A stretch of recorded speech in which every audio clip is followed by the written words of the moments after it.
రాజకీయాలలో మన కుటుంబం, వీర విధేయత, నమ్మిన బంటు అనే పదాలకు కాలం చెల్లి చాలా రోజులైంది. ఒక తల్లికి ఇద్దరు కొడుకులు పుడితే తల ఒక పార్టీలో ఉంటున్నారు. ఆ కోవలో చూసినప్పుడు వైసీపీ ట్రబుల్ షూటర్ జగన్ నమ్మిన బంటు అని చెప్పుకునే వైసీపీ శ్రేణులకు విజయసాయి రెడ్డి రాజీనామాతో ఝలక్కిచ్చాడు. విజయసాయిరెడ్డి పార్టీకి రాజీనామా చేయాలి అనుకుని ఒక స్టేజ్ లో నేను పార్టీ వదిలితే జగన్మోహన్ రెడ్డికి నష్టం తప్ప నాకు నష్టం లేదని కొద్ది మంది ఎంపీలతో చెప్పడం, అధికారంలో ఉన్నప్పుడు జగన్ దూరం పెట్టడం అందరూ చూశారు. ఎన్నికలలో నెల్లూరు ఎంపీగా పోటీ చేయడం, ఓడిపోవడంతో ఒక నిర్ణయానికి వచ్చి సమయం కోసం చూశారు.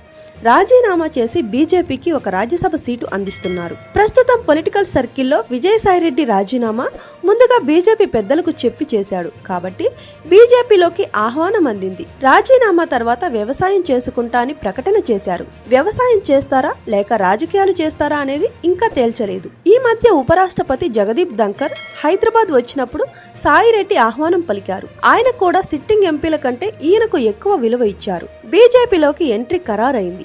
అయితే ఇప్పుడు బీజేపీలో చేరితే జగన్మోహన్ రెడ్డిని వెన్నుపోటు పొడిచారు అనే విమర్శలు వస్తాయి అనే కారణంతో తాత్కాలికంగా వాయిదా వేశారు. బీజేపీలో చేరితే ఆయన కోరుకున్న గవర్నర్ గిరి దక్కుతుందా? విజయసాయిరెడ్డి బీజేపీలో చేరతారు అన్నది టీడీపీ కూటమి పెద్దలకు కూడా ఒక ఐడియా ఉందని అంటున్నారు. నిజానికి విజయసాయిరెడ్డికి బీజేపీ పెద్దలతో మంచి పరిచయాలు ఉన్నాయి. అందుకే ఆయన తను రాజ్యసభ నుంచి తప్పుకుంటున్నప్పుడు ప్రత్యేకించి మోడీ, అమిత్ షాలకు స్పెషల్ థ్యాంక్స్ చెప్పారు. విజయసాయిరెడ్డి బీజేపీలో చేరడానికి జూన్ నెలలో ముహూర్తం ఖరారైందని పొలిటికల్ సర్కిల్స్ లో విపరీతమైన ప్రచారం జరుగుతుంది. ఉపరాష్ట్రపతిని కలవడానికి వచ్చిన విజయసాయిరెడ్డికి అడ్వాన్స్ కంగ్రాట్స్ చెప్పారట.